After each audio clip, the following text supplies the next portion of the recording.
Class 10th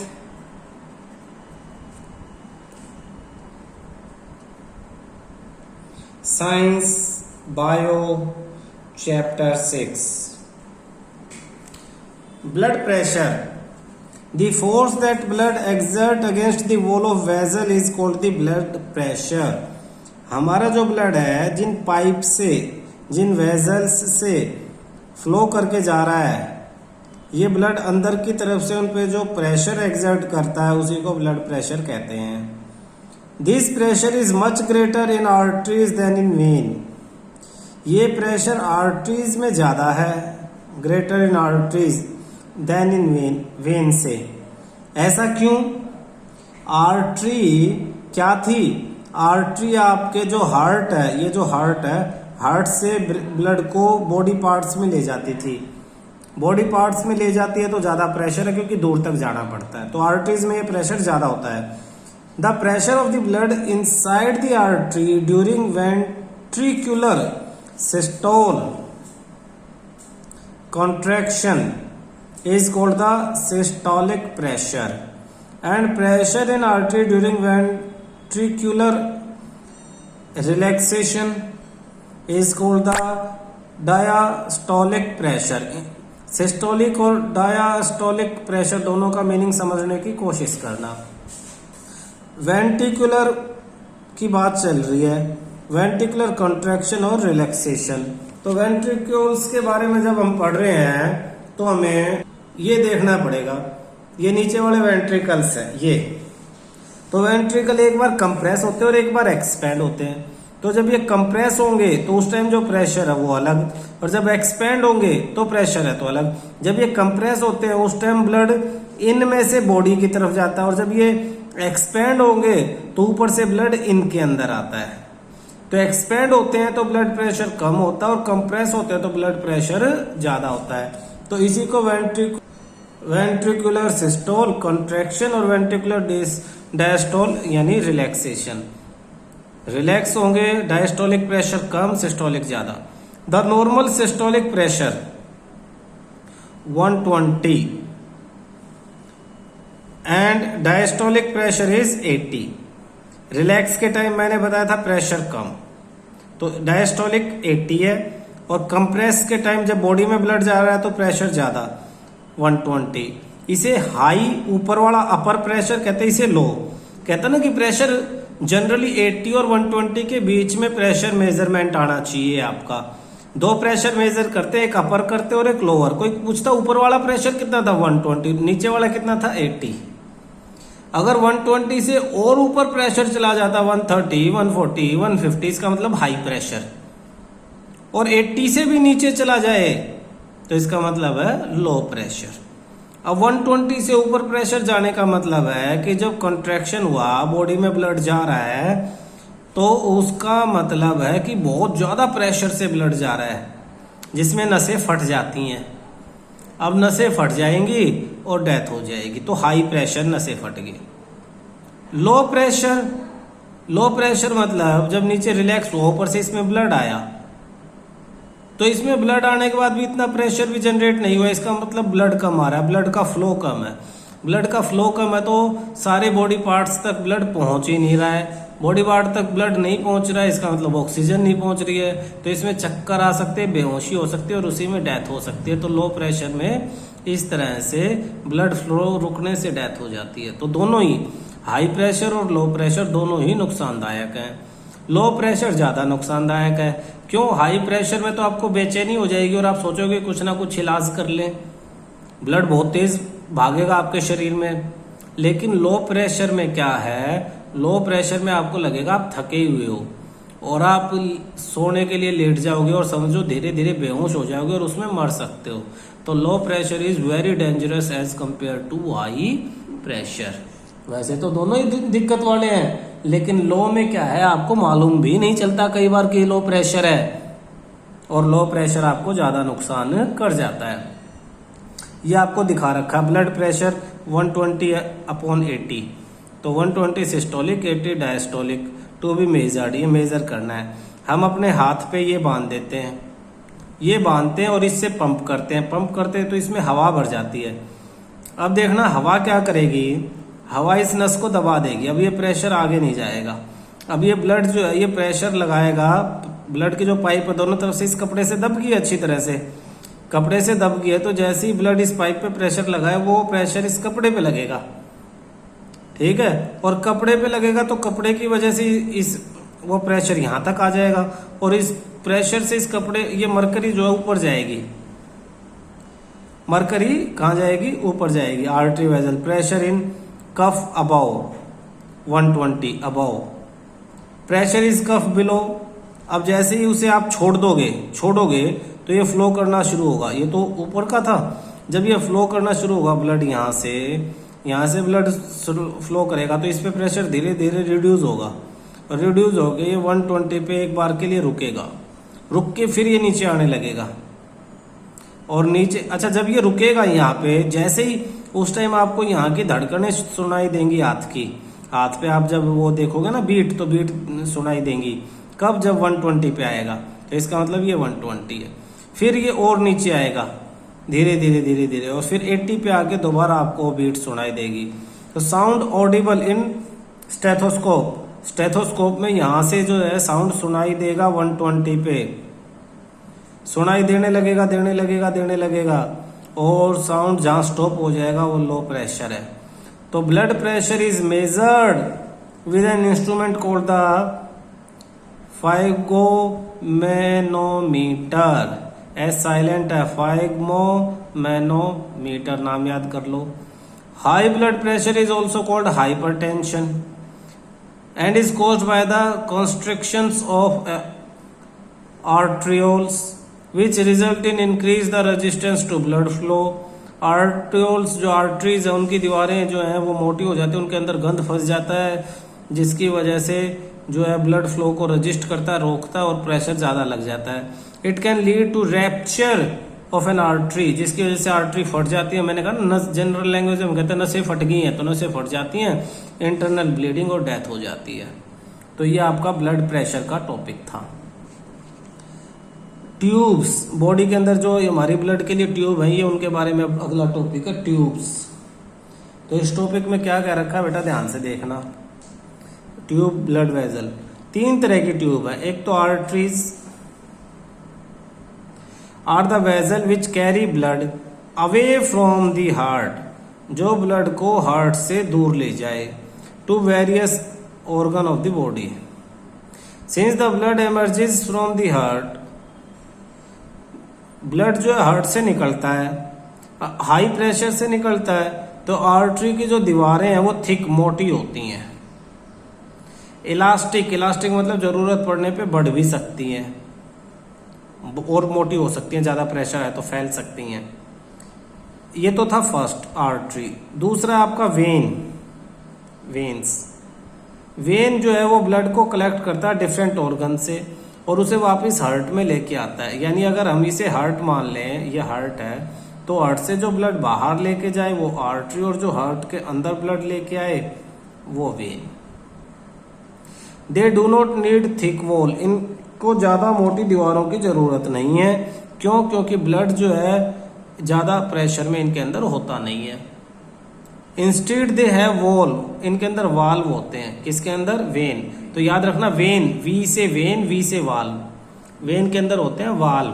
valve क्या है? जो एक ही तरफ ब्लड फ्लो होने देते, वापस बैक फ्लो नहीं होने देते, हार्ट से वापस बॉडी में उसी रास्ते से ना भाग जाए यहीं से, इसलिए वाल्व लगे हैं। That ensure that blood flow only in one direction, ये वाल्व का काम है। आगे देखो,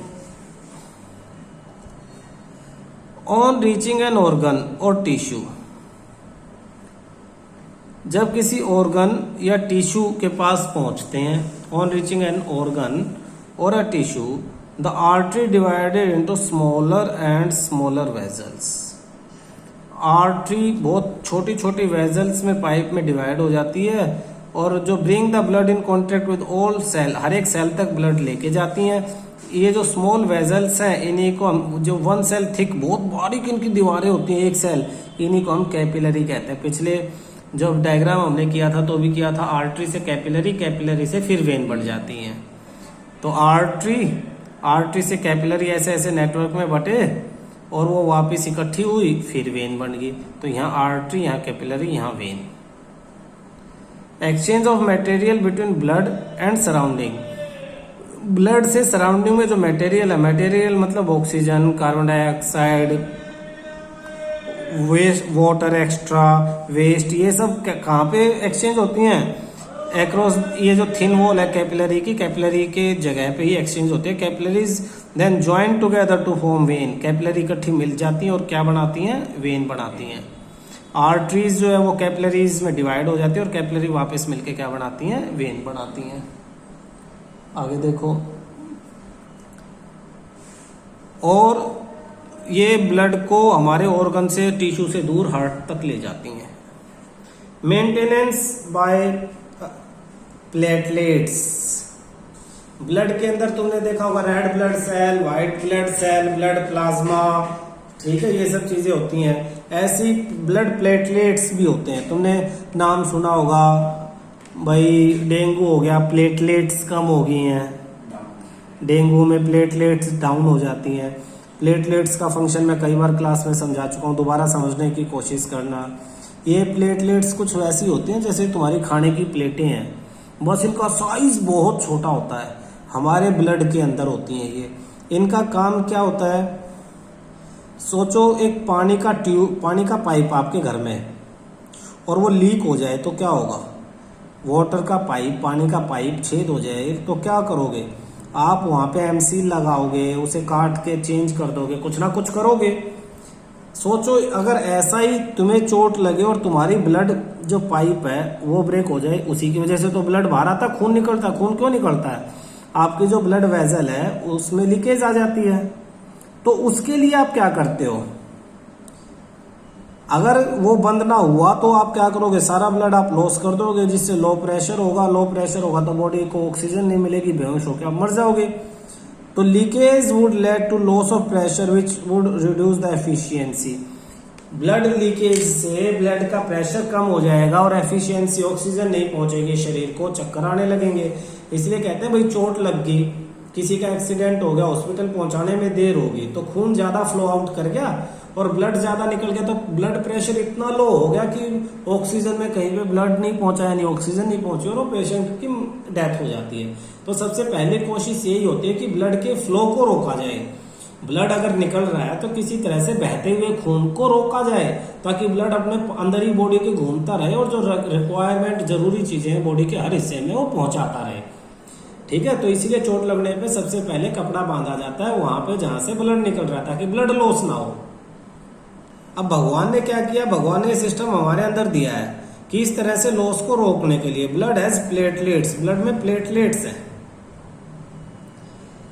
देखो अगर तुम्हें छोटी सी पिन लग जाए, पिन उंगली में, खून निकल रहा है तो आप थोड़ी देर उसे दबा के रखोगे, खून निकलना बंद हो जाएगा। पाइप ऐसे तुम अपने घर के पाइप के साथ कर सकते हो। घर के पाइप में छेद हो जाए, प्लास्टिक वाला पाइप है, पानी निकल रहा है, तुम दबा के रखोगे, हटाओगे तो छेद बंद हो जाएगा? नहीं होगा, क्योंकि भगवान ने उसमें ऐसा सिस्टम डाला नहीं है, हमारी बॉडी के अंदर डाल दिया। कैसे? हमारे ब्लड के अंदर प्लेटलेट होती है जो सर्कुलेट करती हैं ब्लड के अंदर पूरी बॉडी में, और जैसे उन्हें कहीं पे छेद दिखाई देता है, लीकेज दिखाई देती है, वो उस लीकेज पे आके इकट्ठा हो जाती है, चारों तरफ से चिपक जाती है उस लीकेज पे, क्लोट बना लेती हैं और उसको बंद कर देती हैं उस चोट को। जैसे ये कोई पाइप है, यहाँ पे ये लीकेज हो गया, ये छेद हो गया यहाँ पे ऐसे, तो ब्लड प्लेटलेट्स आएंगे और यहाँ यहाँ यहाँ यहाँ ऐसे चिपक जाएंगी, थोड़ी थोड़ी बाहर तक भी आ जाते हैं। आपने देखा होगा चोट लगने के बाद ऊपर ब्लैक ब्लैक कुछ इकट्ठा हो जाता है, आप कई बार उसे नाखून से फाड़ देते हो तो दोबारा ब्लड आना शुरू हो जाता है। एक्चुअली ये क्लोट है, इस लीकेज को बंद करने के लिए प्लेटलेट चिपक गई है इसमें चारों तरफ, जो बाहर तक आगे वो सूख जाती हैं। तो इस तरह से आपकी जो लीकेज है, पाइप की जो लीकेज है वो बंद हो जाती है प्लेटलेट्स से। अब डेंगू हुआ, डेंगू में प्लेटलेट कम होगी तो डेथ क्यों हो जाती है? सोचो प्लेटलेट कम होने से डेथ क्यों हो जाती है? एक्चुअली हमारी जो पाइप है, ब्लड पाइप, ये सेल से बनी है। सेल, ये देखना, ये सेल पूरी ब्लड पाइप का मैं ऊपर का सरफेस दिखा रहा हूँ, इसमें ये सेल से मिलके बनी है, इस ऊपर वाला सरफेस। इन सेल के बीच आप जगह देखोगे तो ये जगह है, ये देखो ये स्पेस है, ये वाला स्पेस, ये भी स्पेस, तो इंटरसेलुलर स्पेस है। इस स्पेस से ब्लड बाहर आ सकता है। तो इस स्पेस से ब्लड बाहर ना आए इसलिए अंदर की तरफ से इन पे ब्लड प्लेटलेट्स चिपकी रहती हैं। ब्लड प्लेटलेट्स क्या होती हैं? चिपकी रहती हैं इन पे अंदर की तरफ से। तो जितना भी स्पेस है सेल्स के बीच में उन पे ब्लड प्लेटलेट चिपकी हुई हैं। अब ब्लड फ्लो कर रहा है, सब सही चल रहा है, लेकिन क्या है, बॉडी की प्लेटलेट कम होगी, इतनी कम होगी, कहते नहीं भाई इस लेवल से 12,000 से 10,000 9,000 से कम होगी तो मर जाएगा इंसान। जैसे 50,000 आपके ब्लड प्लेटलेट है, उसमें से 12,000 प्लेटलेट इनमें चिपकी हुई है और 38,000 जो फ्लो कर रही है। सपोज ब्लड प्लेटलेट कम होते होते 12,000 होगी, तो डॉक्टर कह रहे हैं भाई प्लेटलेट चढ़ानी पड़ेंगी, मर जाएगा इससे कम हुई तो। एक्चुअली इससे कम हुई तो क्या हुआ, जिन प्लेटलेट्स ने ये रास्ते बंद किए हैं ब्लड के बाहर निकलने के, वो प्लेटलेट खत्म हो जाएंगी। वो खत्म होते ही रास्ते खुल जाएंगे और इनसे ब्लड बाहर आ जाएगा। बाहर मतलब यहाँ बाहर नहीं, बॉडी के अंदर ही लीकेज हो जाएगी। बॉडी के अंदर कितनी सारी ब्लड पाइप है, वहीं से ब्लड वहीं आपस में बिखर जाएगा, ब्लड का फ्लो कम हो जाएगा, बॉडी के अंदर ब्लड फैल जाएगा और डेथ हो जाएगी। तो इस तरह से डेंगू में डेथ होती है, प्लेटलेट एकदम से डाउन हो जाती हैं। हमारे पूरे बॉडी के अंदर ब्लड के जो पाइप हैं, समझ लो उनमें लाखों करोड़ों छेद हो गए हैं और उनमें से ब्लड हमारी बॉडी के अंदर ही एकदम से बिखर गया। तो क्या होगा, ब्लड का फ्लो बंद तो हर जगह ऑक्सीजन पहुंचना बंद और 2 मिनट भी नहीं लगेंगी डेथ होने में। तो ये कहते हैं ब्लड का नुकसान, प्लेटलेट्स का नुकसान। तो ये बड़े सीरियस केसेस हैं, तो इसलिए समझाया है एक्स्ट्रा, ताकि तुम इन चीजों को थोड़ा सा ध्यान रखो और कभी इमरजेंसी हो तो इन चीजों की इमरजेंसी समझो। ठीक है बेटा। नेक्स्ट टॉपिक है हमारा बेटा लिम्फ। लिम्फ किसे कहते हैं? हमारी बॉडी में एक फ्लूइड तो हमने ब्लड पढ़ा, एक और फ्लूइड होता है, फ्लूइड मतलब लिक्विड जो फ्लो करता है, वो भी ट्रांसपोर्टेशन के ही काम आता है और इस दूसरे फ्लूइड को लिम्फ कहते हैं। इसे टिश्यू फ्लूइड भी कहते हैं। अब क्या है, ध्यान से समझना, ये जो कैपिलरी है, सपोज ये कैपिलरी है, कैपिलरी के दीवार है, इनमें ये प्लेटलेट लगी हुई है। कहीं बाई चांस किसी प्लेटलेट से कोई हल्का सा छेद बंद नहीं हुआ और थोड़ी सी लीकेज होगी, यानी कि बहुत सारा ब्लड वहां से फ्लो कर रहा है लेकिन हल्की सी लीकेज होगी, ब्लड का प्लाज्मा बाहर आ गया कैपिलरी से। ठीक है, जैसे तुम्हारे घर में नाली है पानी के लिए, लेकिन थोड़ा पानी बाहर गिर गया, तो आप क्या करते हो, वाइपर से बाहर वाले पानी को इकट्ठा करते हो और वापस नाली के अंदर कर देते हो। तो हमारी बॉडी के अंदर भी ऐसी है, कैपिलरी में से कई जगह पे लीकेज हो जाती है। लीकेज होगी तो वो ब्लड प्लाज्मा बाहर आ गया तो उसे इकट्ठा करेंगे और वापस उस पाइप में छोड़ देंगे। ये देखो, अब सिस्टम पढ़ो। थ्रू द पोर्स, छेद, present in the wall of the capillary, some amount of plasma, protein, blood cell escape into the intercellular space in the tissue. अलग अलग जो टिश्यू हैं उनके बीच में ये आ जाता है सामान ब्लड का, ये कहां से, कैपिलरी के छेदों में से, और टिश्यू के बीच में ये सारा लिक्विड आ जाता है। इसको इसलिए इसको टिश्यू फ्लूइड या फिर लिम्फ बोलते हैं। इसी लिक्विड को जो पोर से गलती से बाहर आ गया, एक्सीडेंटली बाहर आ गया, थोड़ी हल्की हल्की लीकेज रहती है बॉडी में कहीं ना कहीं, इसी को टिश्यू फ्लूइड और लिम्फ बोलते हैं। It is similar to the plasma of blood, blood के प्लाज्मा जैसा ही है लेकिन कलरलेस, क्योंकि इसमें रेड ब्लड सेल नहीं होती और इसमें प्रोटीन भी कम होता है। लिम्फ, अच्छा ये लिम्फ इकट्ठा हो जाएगा और ड्रेन्स इनटू लिम्फोटिक कैपिलरी, और ये किस में जा गिरेगा, अलग से कैपिलरी पाइपलाइंस हैं जिन्हें लिम्फोटिक कैपिलरी बोला जाता है। ये लिम्फ उन पाइपों में जाके इकट्ठा हो जाएगा जो इंटरसेल्युलर स्पेस है टिश्यू के अंदर, उसमें से। फिर क्या होगा, which joint to form large lymph vessel, जो आपस में जुड़ के बड़ी लिम्फ की पाइप बना देंगी और फाइनली वेन के अंदर जाके खुल जाएंगे। हमारे ब्लड वाली वेन के अंदर जाके मिल जाएंगी, यानी सारा इकट्ठा करके वेन में जाके ज्वाइंट कर देंगी। Lymph carries digested and absorbed fat, lymph के अंदर डाइजेस्टेड और एब्जॉर्ब फैट जो है वो ट्रेवल करता है from intestine and drain access fluid from the extra cellular space back into the blood. जो एक्सेस फ्लूइड है वो वापस कहाँ पे चला जाता है, ब्लड में ही चला जाता है। तो लिम्फ जो वेस्टेज वाले पाइप थे उनका भी यूज कर लिया हम, उनमें अपने बॉडी के अंदर फैट को जो है ट्रांसपोर्ट कराते हैं इंटेस्टाइन से निकाल के। ठीक है।